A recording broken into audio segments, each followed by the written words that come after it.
Halo sahabat ini bola. Oke, tadi malam si God ya CR07 Cristiano Ronaldo menggemparkan dunia sepak bola lagi. Karena apa? Karena dia di umur 38 tahun mencetak gol spektakuler ya.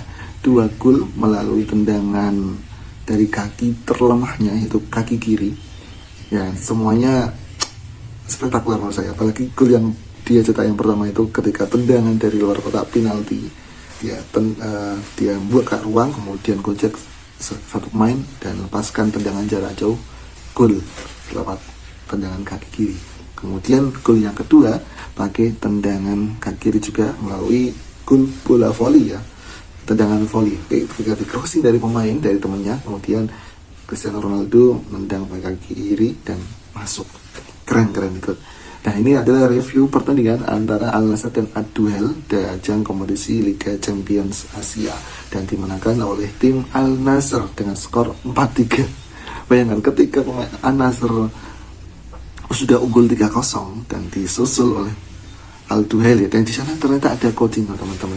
Ya, ini Al-Duhail kalau tidak salah adalah klub dari Qatar ya, yang bermain di kompetisi Liga Champions Asia dan permainnya bagus. Karena apa? Ketika Al Nassr sudah unggul 3-0 itu disusul 2 gol dalam waktu yang berdekatan di menit 60-an dan menit 80-an. Lalu Ronaldo menambah gol akhirnya 4-2 dan dikejar lagi oleh pemain Al-Duhail yaitu 4-3 akhirnya. Dan keren permainannya, dan kita lihat dengan adanya Al Nassr mendatangkan Ronaldo dan otomatis pemain-pemain lain di Liga Arab Saudi banyak yang datang dari Eropa. Ini memberikan efek yang besar. Pertama, efek dari segi komersial. Liga Arab Saudi yang saya dulu juga jujur belum melihat klub Al Nassr, karena adanya Ronaldo datang, akhirnya kepo. Siapa sih klub Al Nassr itu? Ternyata milik Sultan Arab, dan ya akhirnya banyak pengamat sepak bola yang coba melihat klub ini, coba melihat culture di Liga Arab Saudi ini. Dan otomatis kemarin ya kita lihat banyak pemain bertahan, ada Firmino, ada Mahrez, ada juga Steven Gerrard, ada Mane yang satu tim sama Ronaldo, kemudian ada Neymar dan lain-lain lah pemain top Eropa yang datang ke sini. Entah alasan mereka apakah hanya karena uang atau memang ingin mencoba bersaing dengan Cristiano Ronaldo.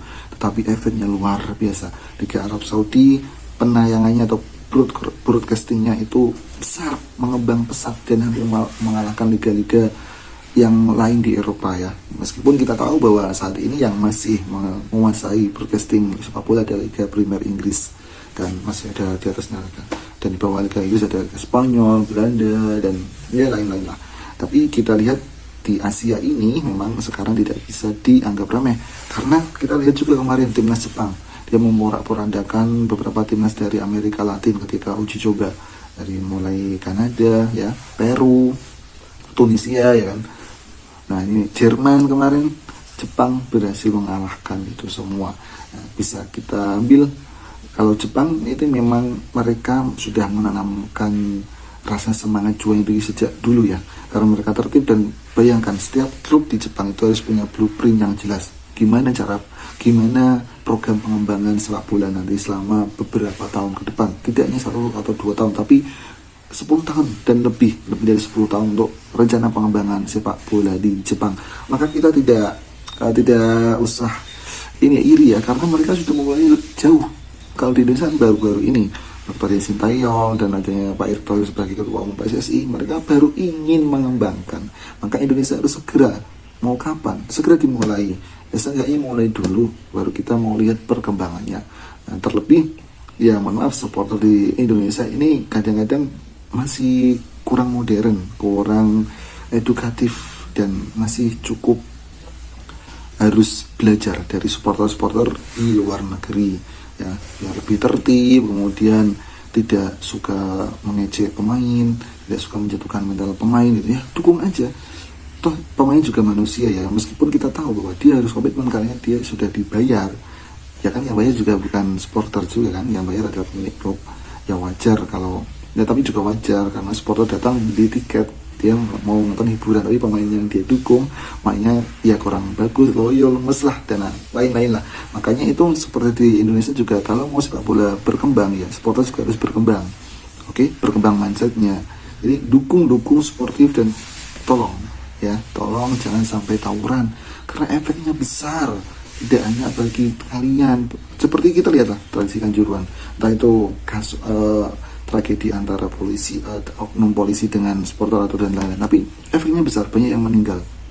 Oke, banyak yang meninggal dan stadionnya sekarang ya kumuh dan terbengkalai. Lalu gimana sih keluarga yang ditinggalkan oleh para korban tragedi Kanjuruhan? Pasti sedih, ya kan, sedih. Makanya jangan sampai tragedi Kanjuruhan ini